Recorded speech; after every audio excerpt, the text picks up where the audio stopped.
अस्सलाम वालेकुम दोस्तों, आप लोग देख रहे हैं प्रो टेक्निकल ब्लास्ट। और मैं आपके लिए हाजिर हूँ अपनी वीडियो के साथ। आज की वीडियो का टॉपिक है best way cement electrical and electronic test written test, जो कि 6 जून 2022 को हुआ था। तो उस बारे में डिस्कस करेंगे कि टेस्ट में कौन से क्वेश्चंस थे, कौन से इंपॉर्टेंट क्वेश्चंस आ सकते हैं बेस्ट वे के टेस्ट में, और कौन से जो है ना नहीं आ सकते। तो टोटल मार्क्स इस टेस्ट के थे 100। एंड टाइम अलाउ, कितना टाइम अलाउ था इसका, हमारे पास तकरीबन कोई 1.25 घंटे का टाइम था टेस्ट करने के लिए। तो आइए चलते हैं क्वेश्चंस की तरफ, जो क्वेश्चंस एग्ज़ाम में आए थे।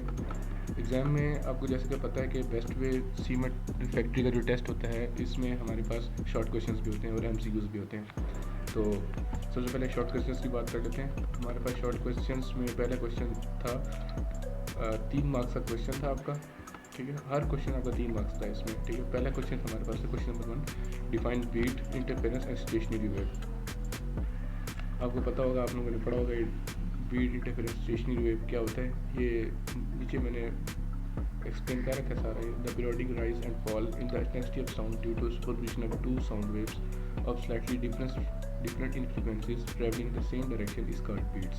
और इंटरफेरेंस क्या होता है? Interference defines the phenomenon of superposition of two or more waves of same frequency emitted by coherent source. Coherent source क्या होता है? एक जैसा source. And that the resultant wave is equal to the sum of the amplitude of the individual waves.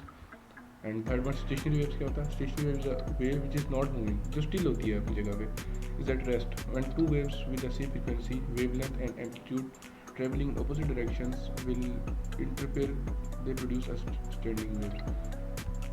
आगे question number 2 हमारे पास जो था इसमें, वो था find the arithmetic mean between 2 and 3 under root 2। Answer आपको पता है अरिथमेटिक मीन किस तरह निकालते हैं, 2 प्लस अंडर रूट 3, और ये मैथमेटिकल स्टेप सारे मैंने किए हुए हैं, तो ये आप देख सकते हैं। इजी क्वेश्चन था ये। तीसरा क्वेश्चन हमारे पास था why CO2 is responsible for climate change. ये जनरल क्वेश्चन आ रहे हैं, आप देख सकते हैं सारे। CO2 absorbs less heat per molecule than the greenhouse gases methane or nitrous oxide, but it is more abundant and it stays in the atmosphere for longer. Increase in atmospheric carbon dioxide are responsible for about 2/3 of the total energy. ये आप खुद से भी search कर सकते हैं, आपको कुछ क्वेश्चंस पता होना चाहिए कि क्वेश्चन किस तरह के आते हैं एग्जाम में। चौथा क्वेश्चन हमारे पास था define Avogadro number. Avogadro number कभी केमिस्ट्री में पढ़ा था अभी हमने, अब ये बेसिक था हमारे पास। अभी अवोगाड्रो नंबर का जो कांस्टेंट होता है वो ये हमारे पास ये है 6.022 एक्सपोनेंशियल 10 की पावर 23। ये 10 की पावर 23 है, ये इसको सही कर लीजिएगा। अच्छा, पाँचवा क्वेश्चन हमारे पास find integral of sine cos cot. ये बहुत इजी क्वेश्चन था, मैथ का क्वेश्चन बहुत इजीली आया था इन लोगों ने। अच्छा, जो क्वेश्चन ऊपर थे वो तीन मार्क्स के थे, और जो नीचे क्वेश्चन हैं वो 6 मार्क्स का एक क्वेश्चन है, ठीक है। इसमें हमारे पास डिफरेंस थे सारे, और पहला क्वेश्चन था इसमें right 6 differences between star and delta. अब आपको बेसिक इन्फॉर्मेशन होनी चाहिए स्टार डेल्टा की। नीचे मैंने मेंशन कर रखा है, ये आप देख सकते हैं। स्टार कनेक्शन हमारे पास क्या होता है? स्टार कनेक्शन इज़ अ 4-वायर connection. 4th wire is optional in some cases. हमें पता है कि बेसिक जो स्टार कनेक्शन होता है उसमें 4 तारें होती हैं, और डेल्टा में हमारे पास 3 तारें होती हैं। 2 types of star connection systems are possible: 4-wire and 3-phase, and 3-wire 3-phase system. In delta, only 3-wire 3-phase system is possible. Out of 4 wires, 3 wires are in phase and 1 wire is neutral. ये सबको पता है कि delta में और wire में क्या फ़र्क होता है, ये बेसिक फ़र्क है, मैंने एक्सप्लेन किया है नीचे। The common point of the star connection is called neutral और star point. There is no neutral in delta connection, ये आप देख सकते हैं। अच्छा, line voltage between voltage between any two phases, and phase voltage between any of the phase neutral is different. और delta में क्या होता है? Line voltage and phase voltage are same. अच्छा, इसमें हमारे पास ये पता है कि लाइन वोल्टेज होती है √3 टाइम्स फेज वोल्टेज के, और इसमें हमारे पास line voltage equal to phase voltage होती है इस केस में। ये डिफरेंस आपको पता होना चाहिए बेसिक टेस्ट में। अच्छा, अगला सवाल था question number 7, what are the losses in transformer. Transformer के अंदर कौन से लॉसेस होते हैं? रेजिस्टिव लॉस होता है, एडी करंट्स होते हैं, हिस्टेरेसिस एंड फ्लक्स लॉस होता है इसके अंदर। ये इनको आपने फर्दर देख भी लेना है कि इनकी डेफिनेशन वगैरह क्या है, किस तरह लॉस आते हैं ये। अगला सवाल था question number 8, difference between SCR and diode rectifier. SCR क्या होता है? Silicon control rectifier. थायरिस्टर भी कह सकते हैं इसको। इसमें बेसिक जो डिफरेंस था वो ये था, it is uncontrolled semiconductor switch that converts AC into DC. Uncontrolled होता है और ये कंट्रोल्ड होता है, इसमें हम कंट्रोल कर सकते हैं खुद से। It has 3 terminals, anode, cathode and gate. It has 2 terminals, anode and cathode. अब इसमें जो डिफरेंस थे वो आप देख सकते हैं, छोटे छोटे डिफरेंस थे, लेकिन ये याद होना चाहिए थे आपको। It has a low operating voltage, it has a high operating voltage. And question number 9 था हमारे पास, what is peak inverse voltage in diode. Peak inverse voltage क्या होती है हमारे पास, जिसको पीक रिवर्स वोल्टेज भी कह सकते हैं। तो मैक्सिमम वोल्टेज होती है डायोड की जो जब ब्रेकडाउन होता है उससे पहले जो होती है वो device can withstand in the reverse bias direction before breakdown, also may be called reverse breakdown voltage. आपने इसको क्वेश्चंस नोट कर लेना है और इसके आपने आंसर्स अपने तौर पे भी चेक कर लेंगे। क्वेश्चन नंबर 10 था, difference between earth and neutral. अब ये बहुत कॉमन क्वेश्चन था, आप इंजीनियरिंग का टेस्ट दे रहे हो, आपको ये क्वेश्चन ना आता तो फिर क्या फ़ायदा इस चीज़ का। आप लोगों को पता होगा इस चीज़ का कि अर्थ और न्यूट्रल कहाँ कहाँ होती है। अर्थ किस लिए यूज़ होती है, एक्स्ट्रा अमाउंट ऑफ जो करंट होता है उसको फ्लो कराने के लिए, एक एडिशनल पाथ चाहिए होता है अर्थ के लिए। और न्यूट्रल होता है, न्यूट्रल के बगैर तो कोई सर्किट कंप्लीट ही नहीं हो सकता, आपको पता ही है इस चीज़ का। तो ये कुछ टर्म्स थे इसके। It provides a grounding point for the flow of electricity. Grounding point होता है ये, मतलब एडिशनल पाथ दे रहे हैं आप उसको, क्या एक्स्ट्रा अमाउंट ऑफ जो करंट है वो आप ताकि फ्लो क्रॉस हो कहीं भी। और न्यूट्रल के बगैर हमारा सर्किट ही कंप्लीट नहीं होता। इस टेस्ट में क्वेश्चन नंबर 11 हमारे पास है, डिफरेंस बिटवीन माइक्रो प्रोसेसर और माइक्रो कंट्रोलर। अब ये इंजीनियरिंग का एक सब्जेक्ट है, इसमें DLD में पढ़ते हैं आप, थोड़ा सा DSP में पढ़ते हैं, इसमें क्या फ़र्क होते हैं, DSD में पढ़ सकते हैं। The key difference between micro processor and controller is the microprocessor consist of only central processing unit, whereas controller contains a CPU, memory, input output all integrated into one chip। हमारे पास जो controller होता है उसके अंदर सब चीज़ें होती हैं आपके पास, इनपुट आउटपुट सब खुद से कन्फिगर कर सकते हो। और कंट्रोलर माइक्रो प्रोसेसर के अंदर आप इस तरह नहीं काम कर सकते, उसका सिर्फ आपके पास ना सेंट्रल प्रोसेसिंग यूनिट होता है, बाकी सब चीज़ें आपको कनेक्ट करनी पड़ती हैं उसको रन करने के लिए। Mechanical expensive, inexpensive, straightforward and small number of instructions to process, whereas microprocessor is complex, expensive with many instructions। आप डिफरेंस निकाल सकते हो उसके, आप याद रहे आपको कि क्वेश्चन जो हैं वो 6-6 नंबर के हैं, तो आपने उसका भी आंसर देने होंगे। क्वेश्चन नंबर 12 था, how induction motor starts.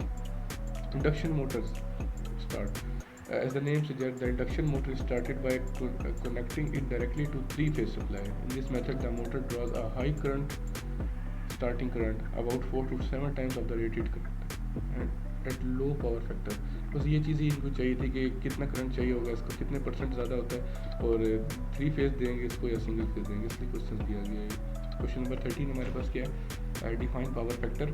What is power factor leading and power factor lagging. अच्छा, पावर फैक्टर क्या होती है, पावर फैक्टर हमारे पास ये होता है कि हमारे पास रियल पावर और अपेरेंट पावर की जो रेशियो होती है वो पावर फैक्टर के इक्वल होती है। Power factor is equal to real power divide by apparent power. अब रियल पावर होती है हमारे पास किलोवाट में और अपेरेंट पावर होती है किलोवोल्ट एम्पियर में। तो पावर फैक्टर तो डिफाइन ये हो गया। और लीडिंग पावर फैक्टर कब होगा हमारे पास, लीडिंग पावर फैक्टर जब होगा जब हमारे पास कैपेसिटर लगा होगा लोड साइड पे। और लैगिंग कब होगा, जब हमारे पास इंडक्टर लगा होगा लोड साइड पे। तो ये डिफरेंस था इसके अंदर। क्वेश्चन नंबर 14 हमारे पास, what is skin transmission effect. Answers का क्या, skin effect is a tendency for alternating current to flow mostly near the outer surface of an electric conductor such as metal wire. The effect becomes more and more apparent as the frequency increases। अब ये बहुत थोड़ा लिखा हुआ है, ये explain किया हुआ है ट्रांसमिशन इफेक्ट, आपको थोड़ा सा और एक्सप्लेन करना पड़ेगा इसको, क्योंकि आपको पता है कि मार्क्स इसके 6 हैं शॉर्ट क्वेश्चंस का। अच्छा, ये तो हो गया अभी शॉर्ट क्वेश्चंस की बात। आगे इसके अंदर 14 MCQs थे और हर MCQs 2 नंबर का था और टोटल मार्क्स बनते हैं 28 इसके। अब MCQs तो मुझे याद नहीं कि कौन से थे, MCQs भी जनरल MCQs थे जो कहीं से भी उठाए हुए थे इन्होंने। और लास्ट क्वेश्चन इसका था हमारे पास इलेक्ट्रिकल टेस्ट का कि suppose your friend is working on a semester project he is unable to complete his project, how would you help him. मतलब कि अब अगर आप कोई सेमेस्टर प्रोजेक्ट बना रहे हो और आपका टीम मेंबर में अगर कोई ऐसा लड़का आ जाता है जो काम करना नहीं चाहता या उससे काम होता नहीं है, तो आप उसको किस तरह हेल्प कर सकते हो। अब इस पर पैराग्राफ लिखना था आपने और वो पूरा 9 मार्क्स का था, 9 नंबर का पैराग्राफ था। अब इस चीज़ का आंसर तो हर किसी का अलग ही होगा, ज़ाहिर सी बात है, बंदा सोचता है इस बारे में कि कौन सा किस तरह करना पड़ेगा। अच्छा, नोट, इसमें नोट की ये बात है कि कुछ लोगों के लिए है, सिर्फ बाकी कुछ लोग जानते ही हैं जिन्होंने टेस्ट दिया हुआ पहले। अच्छा, वेन्यू उसका जो है वो बेस्ट वे हमारे पास है, कहाँ पे है वाला बेस्ट वे, ये टेक्सला हरीपुर रोड 12 किलोमीटर तकरीबन बनता है इससे। और वहाँ पे इनका अपना फैक्ट्री लगी है जहाँ पे बेस्ट वे की उधर ही टेस्ट लिया इन लोगों ने।